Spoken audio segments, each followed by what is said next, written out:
Buenas tardes, ¿cómo se encuentran todos los participantes de este 24º Congreso Internacional de la Misericordia? Le damos las gracias a todos los organizadores, especialmente a la Casa de la Misericordia, que ha preparado este evento para que todos nosotros nos llenemos de esta espiritualidad, de este amor, de esta unidad que se respira en este Congreso. El Congreso tiene un nombre muy importante, es Mi familia y yo serviremos al Señor. Y qué bueno que buscaron este tema, porque a través de él podemos nosotros quedar bien claros en el servicio que debemos hacer al Señor como familia completa. Y de esto quiero conversarle a todos ustedes en el nombre del Señor. Vamos a empezar este momento de reflexión tomando la palabra de Dios en el Evangelio de San Mateo, capítulo 19, versículo del 1 al 6, que nos dice lo siguiente: después de dar estas enseñanzas, Jesús partió de Galilea y fue a los territorios de Judea que quedan al otro lado del Jordán. Una gran multitud lo siguió y allí sanó a los enfermos. Se le acercaron unos fariseos con ánimo de probarlo y le preguntaron: ¿está permitido al hombre despedir a su esposa por cualquier motivo? Jesús respondió: ¿no han leído que el Creador en el principio los hizo hombre y mujer? Y dijo: el hombre dejará a su padre y a su madre y se unirá con su mujer y serán los dos uno solo, de manera que ya no son dos, sino uno solo. Pues bien, lo que Dios ha unido, no lo separe el hombre. Palabra del Señor. Lo que Dios ha unido. Y es que el matrimonio, como lo concebimos nosotros los católicos, es la unidad del hombre y la mujer para dar a la sociedad y a la iglesia y al mundo estos nuevos retoños, estos hijos que van a ser los continuadores del trabajo, los continuadores de la paz, los continuadores de la armonía, los continuadores de la fe. Y entonces Dios quiso de un principio que este proyecto, la familia, estuviese bendecido por él, para que pudieran tener la fuerza de seguir adelante unidos con ese amor de Dios, que es la unidad que se necesita. Y entonces, yendo a este tema que quiero compartir con ustedes, que es la espiritualidad de la divina misericordia en la familia, teníamos que definir primero la familia, y ya creo que se ha definido en múltiples formas durante este congreso. La familia es esa unidad que Dios ha formado desde el principio, como dijo Jesús en esta lectura. Y dice Jesús: desde el principio el Creador los hizo hombre y mujer. Y a su madre, dijo, dejará a su padre y a su madre y se unirá a su mujer y serán los dos uno solo. Entonces, desde el principio Dios quiso que Adán y Eva formaran esa familia y asimismo continuara con toda la humanidad, con todo el desarrollo de nuestra humanidad. Y entonces, la familia es ese ente, esa célula en la cual el mismo Jesús, Dios hecho hombre, quiso venir a encarnarse allí y recibir los beneficios de esta familia. Y sabemos nosotros cuáles son todos esos beneficios de orden económico, por eso se llama matrimonio, o sea, de la matriz de la mujer protegida por el patrimonio de la familia, y también los beneficios de orden educativo, de orden social y sobre todo de orden espiritual. Los padres son los que deben transmitir a sus hijos ese legado espiritual. Por eso San Pablo, en una de sus cartas, en Colosenses 3:18, nos habla clarísimo de esta unidad en la cual se espera que contribuya tanto el esposo como la esposa y los hijos. Colosenses 3:18 nos dice lo siguiente, hasta el 21: esposas, sométanse a sus maridos como corresponde en el Señor. Maridos, amen a sus esposas y no se disgusten con ellas. Hijos, obedezcan a sus padres en todo, porque eso agrada al Señor. Padres, no sean demasiado exigentes con sus hijos, no sea que se desanimen. La palabra que al principio nos coloca allí sobre las esposas, que dice sométanse a sus maridos, pudiéramos decir también de los hijos, sométanse a sus padres. ¿Y por qué este someterse no necesariamente es, como han querido explicar algunas personas, entrar en una especie de obediencia ciega, entrar en una especie de aceptación de todo lo que haga el esposo, entrar en una especie de sumisión en el sentido, vamos a decir, de explotación y de abuso de parte del esposo? A eso no se trata. La palabra sumisión significa juntos en la misión. Entonces, cuando dice esposas, sométanse a sus maridos, lo que está el Señor diciendo a través de San Pablo, el Espíritu Santo, es que la esposa tenga la misma misión que tiene el esposo. Y asimismo los hijos que tengan la misma misión que tienen los padres.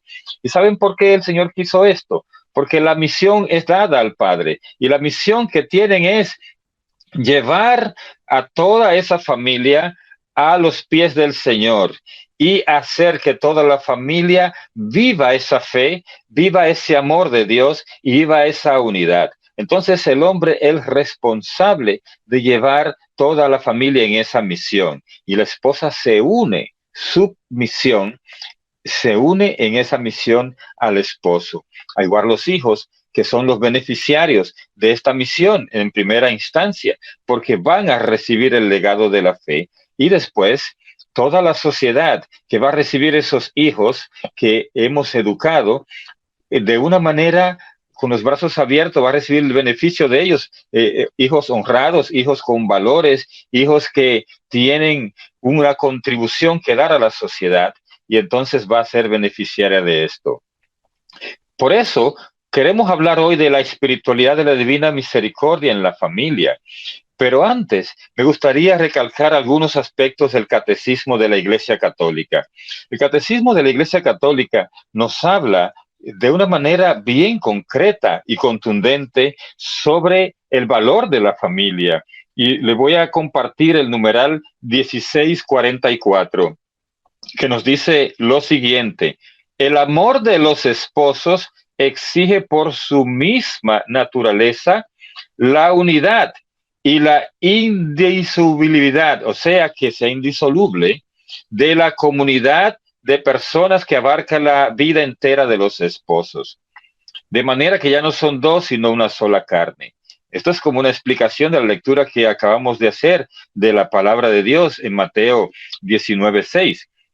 Dice, están llamados a crecer continuamente en su comunión a través de la fidelidad cotidiana, a la promesa matrimonial de la recíproca donación total. Si los dos se deben donar uno al otro. Entonces dice, esta comunión humana es confirmada, purificada y perfeccionada por la comunión en Jesucristo, dada mediante el sacramento del matrimonio. Se profundiza por la vida de la fe común y por la Eucaristía recibida en común.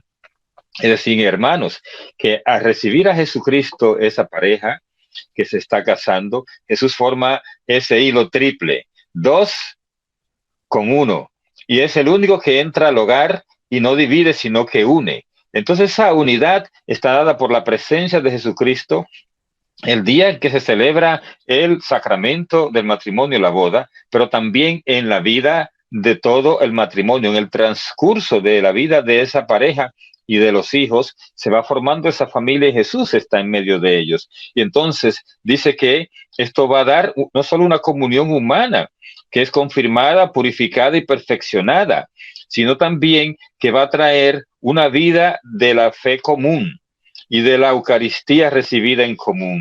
Qué hermoso este numeral del catecismo.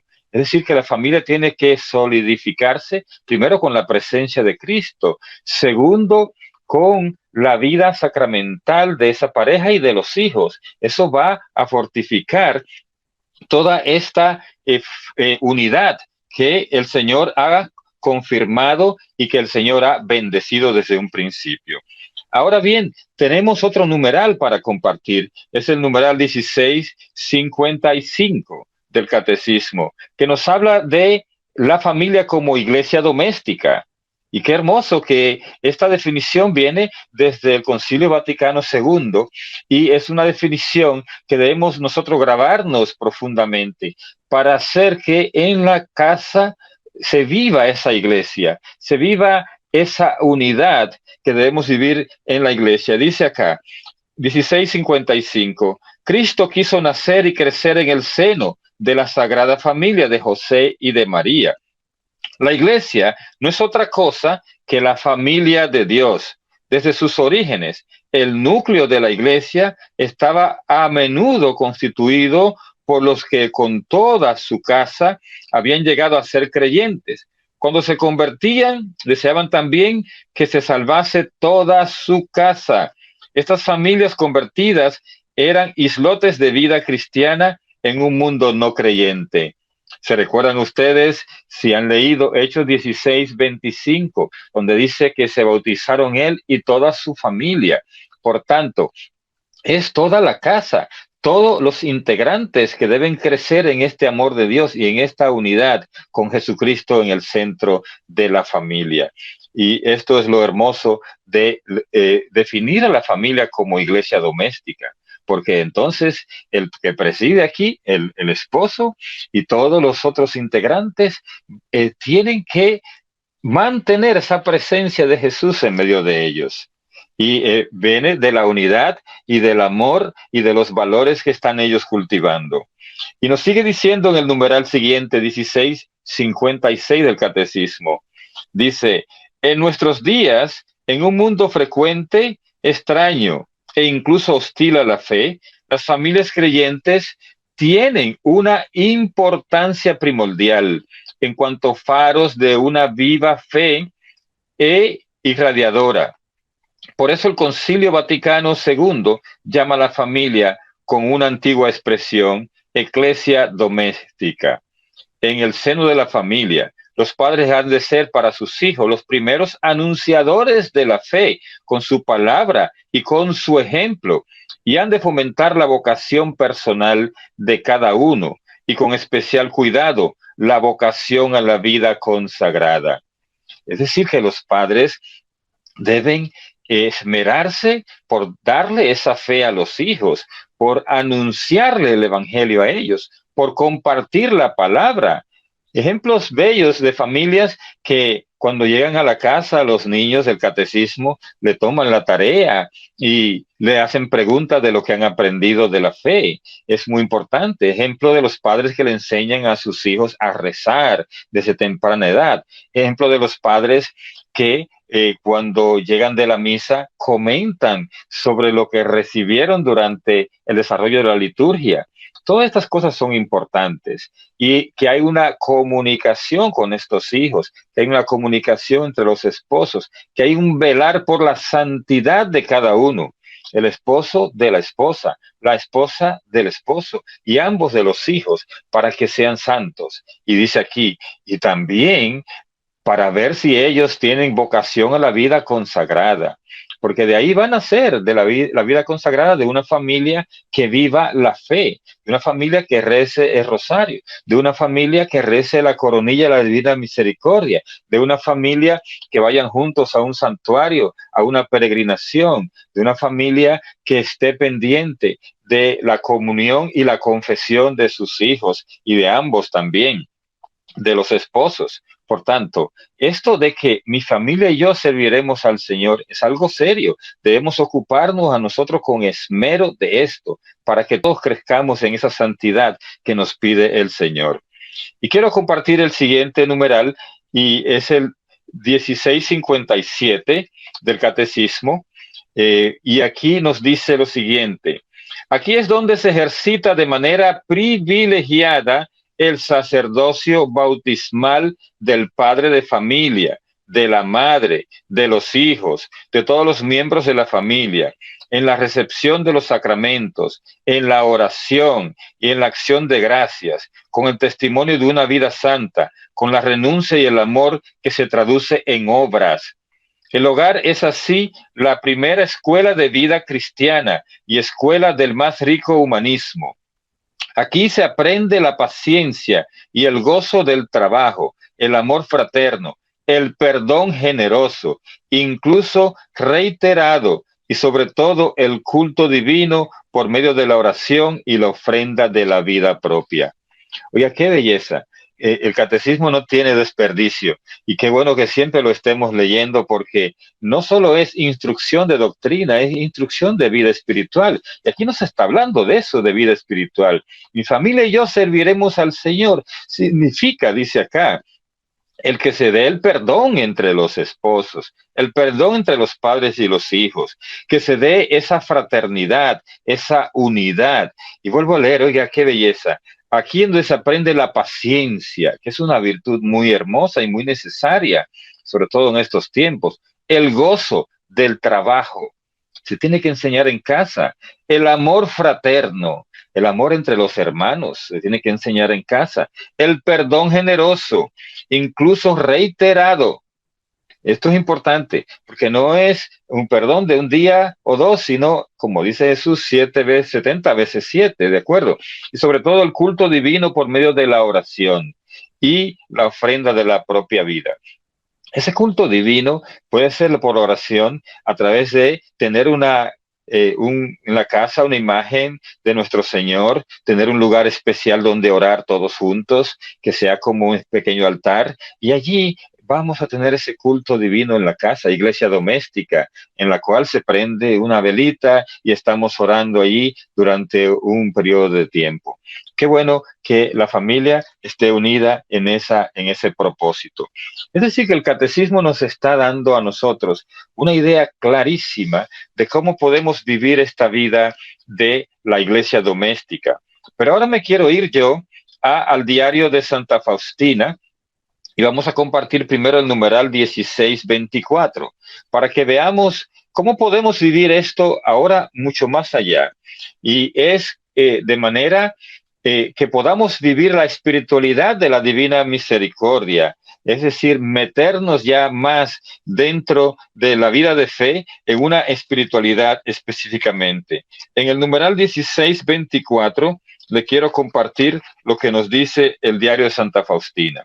Y dice, este mes me ejercitaré en 3 virtudes que me recomendó la Madre de Dios, en la humildad, la pureza y el amor de Dios, aceptando con profunda sumisión la voluntad de Dios, todo lo que Él me envíe. Aquí varias palabras aquí que queremos recalcar. Sumisión. El hombre se somete a Dios, la mujer se somete al hombre, los hijos se someten a los padres. Y sumisión quiere decir, otra vez, lo repito, estar en la misma misión. Y el hombre entonces, al someterse a Dios, entra en la misión que Dios le ha designado, que es la misma misión, la de salvarnos. Y entonces la mujer en esa misión y los hijos. Pero en esa misión, en el camino hacia la patria celestial, tenemos que llenarnos de esas virtudes que necesitamos para presentarle al Señor el momento de partir de este mundo. Y una de ellas es la humildad. Y aquí dice Santa Faustina, tengo que ejercitarme en estas 3 virtudes, la humildad, la pureza y el amor de Dios. Son tan necesarias estas virtudes hoy. La humildad en un mundo que se está llenando de cantidad de gente que lo que viven es de aquella soberbia, de aquel yo mismo soy, de aquella fama, de querer ser mejor que todos los demás y de despreciar a los demás. Entonces, frente a ese orgullo, esa soberbia, tenemos nosotros que crecer junto con nuestros hijos en la humildad. Y después dice la pureza. En un mundo en que se está continuamente mandando imágenes que son contrarias a la pureza, ejercitando a los niños en las escuelas, dándole preservativos para que ellos ya en su mente pongan la idea de que tienen que irse en contra de la pureza. Y ni se diga las imágenes que salen a través de los medios de comunicación, de las redes sociales y del internet y todas estas cosas que van contraria a la pureza. Y pareciera esto una cosa de hace muchos siglos atrás, pero es tan actual porque el Señor es el mismo de ayer, hoy y siempre. Y hoy nos sigue pidiendo esta virtud de la pureza, que es la virtud en la cual el Señor va a apreciar los que van a estar más cerca de Él, según dice el libro de Apocalipsis, que dice que 144,000 que vivieron en la pureza estarán cerca del Señor y irán donde quiera que Él vaya. Por tanto, un premio hermoso que vamos a recibir, que va a recibir todas las personas que vivan esa pureza. Y es necesario conservar esta virtud. Y después dice, y el amor de Dios. ¿Dónde se puede aprender el amor de Dios? Se aprende en los padres, porque hablamos de que Dios es Padre.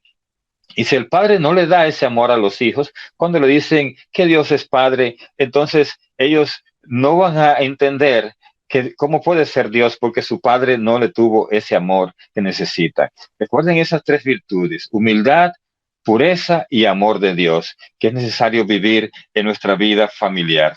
Y después quiero compartir el numeral del diario de Santa Faustina, y es el numeral 1779,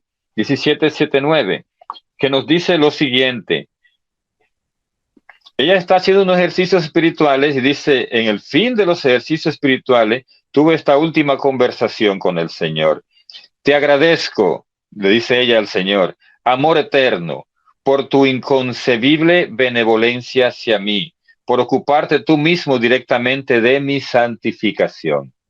¿Y sabe cómo le contesta el Señor a ella? Le dice, hija mía, que te adornen especialmente tres virtudes: humildad, pureza de intención y amor. No hagas nada más sino lo que exijo de ti, y acepta todo lo que te dé mi mano. Procura vivir en el recogimiento para oír mi voz, que es tan bajita que solo la pueden oír las almas escogidas.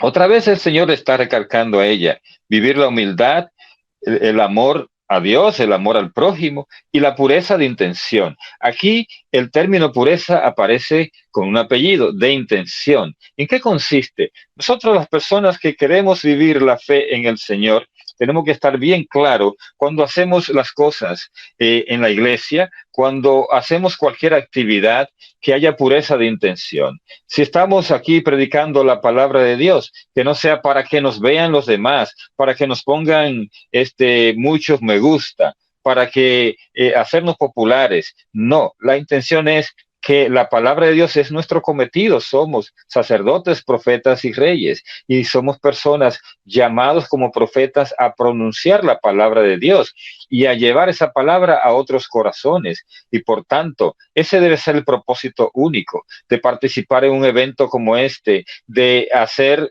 o aceptar ir a cualquier comunidad y hablar de la palabra de Dios. El propósito debe ser que el Señor sea glorificado, y por tanto, mantener la pureza de intención es algo que el Señor nos está pidiendo, y debemos siempre estar atentos a esto, para que a la hora de llegar al juicio particular con el Señor, las obras de nosotros no sean pesadas como se pesa la paja. Dice San Pablo en una de sus cartas, Corintios 3:15, dice clarísimo que las obras de ustedes, las obras mías, serán pasadas por el fuego, y si se queman, eran como paja, y entonces tendremos nosotros que ser pasados por el fuego para salvarnos. Por tanto, que nuestras obras no sean de esas obras livianas como paja, sino que nuestra intención sea pura y las obras sean sólidas, para que el Señor sea glorificado y nosotros al final recibamos el premio que necesitamos. ¿Qué más pudiéramos nosotros cultivar en la familia? Una espiritualidad de la divina misericordia en la familia. Tenemos que mejorar nuestras actitudes cuando actuamos en la familia, dar buen ejemplo a los hijos, a todos los que nos rodean, sobrinos y todo. Perdonar, dijimos antes, confiar. La confianza en Dios tiene que ser enseñada también a los hijos, que ellos vean que nosotros no nos angustiamos porque la economía está difícil, sino que confiamos en Dios. Tenemos que incentivar esa fe en los miembros de nuestra familia. Y también cultivar las obras de misericordia, que nuestros hijos nos vean ayudando a los pobres, que nuestros hijos nos vean visitando a los enfermos, que nuestros hijos nos vean a nosotros llevando consuelo a las personas que necesiten, yendo a enterrar los muertos. En este caso diríamos, esa obra de misericordia se puede llevar a cabo yendo a un funeral, a darle consuelo a la familia que ha tenido esa pérdida. Entonces, las 14 obras de misericordia tenemos que ejercerla, dar un consejo al que lo necesite y que nuestros hijos, nuestros familiares vean esto y puedan ejercitar ellos después eso porque lo vieron de sus padres. ¿Cuántos santos hemos visto que eran bien dadivosos, que eran bien misericordiosos porque lo aprendieron de sus padres? Y así, cuando vengan esas crisis económicas, esas dificultades, esa complejidad que hay en nuestro alrededor, nosotros podamos dar la cara y enseñarle a todos nuestros familiares, a nuestra familia, cómo afrontar estas cosas sin tener miedo de lo que va a pasar, porque tenemos esa confianza en Dios. Y pudiéramos decir en este momento que para vivir una espiritualidad de la Divina Misericordia hay que hacer participar a nuestros hijos de la coronilla de la Divina Misericordia, de la adoración al Santísimo, de la ayuda a los demás, como decía antes, esas obras de misericordia, del amor a la Eucaristía, del amor a nuestra Madre María, del amor a la Iglesia. Todo esto formaba parte de la espiritualidad de Santa Faustina. Nosotros hemos vivido en nuestras comunidades donde estuvimos trabajando en más de 20 comunidades, hemos vivido esto, que los niños llegan a los cenáculos que hacemos, donde se reza la coronilla, y ellos se la aprenden y les gusta hacer esta oración. Y ellos, cuando visitábamos las casas haciendo novenas de la Divina Misericordia, también los niños se incorporaban y entonces participaban junto con sus padres y se aprendían rápidamente la coronilla y podían ser parte de esta espiritualidad. Y también ellos veían a nosotros abrir el diario y comentar algún numeral y en ese momento ellos podían percibir todo lo que estábamos haciendo en este sentido para crecer en esta espiritualidad. Recordemos que Jesús es el que dijo a Santa Faustina y a nosotros que Él se va a encargar personalmente de nuestra santidad. Por tanto, mis hermanos que participan en este congreso, recuerden que para santificar la familia tenemos nosotros que someternos a Jesús para que Él sea el que nos vaya trazando esa santidad y a la misma vez someterle nuestra familia para que todos seamos santificados en la presencia del Señor, a través de los sacramentos, a través de la oración, a través de esa presencia de Dios día a día en nuestra familia.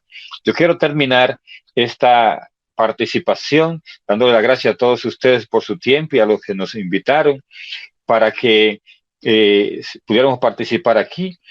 Quiero hacer una oración que nosotros compartimos hace un tiempo en un congreso de hombres que se llamó igual como este. Mi familia y yo serviremos al Señor. Y nosotros distribuimos esta oración y quiero que la podamos hacer todos juntos. Y ustedes puedan repetir junto conmigo, lo voy a decir lentamente, para que podamos ser parte de esta oración y hacerla parte nuestra. Oración de los padres por sus hijos. Señor, te pido que derrames sobre mis hijos tu sabiduría, que los bendigas con creatividad, con valentía, con abundancia, que los dotes de buena voluntad, de autocontrol, de disciplina, que los rodees de buenas amistades y les brindes salud. Bendícelos, Señor, con un corazón noble y una actitud positiva en la vida. Libra a mis hijos de cualquier peligro y guíalos con bien cada día. Te lo pedimos, Señor, por la intercesión de María Santísima, pidiéndole a ella que los cubra con su santo manto. Y lo pedimos a ti, Cristo, que vive y reina, junto al Padre y el Espíritu Santo, un solo Dios, por los siglos de los siglos. Amén. Muchas gracias por su atención. Que Dios los siga bendiciendo y que le llene de gozo en la participación en este congreso. Muchas gracias.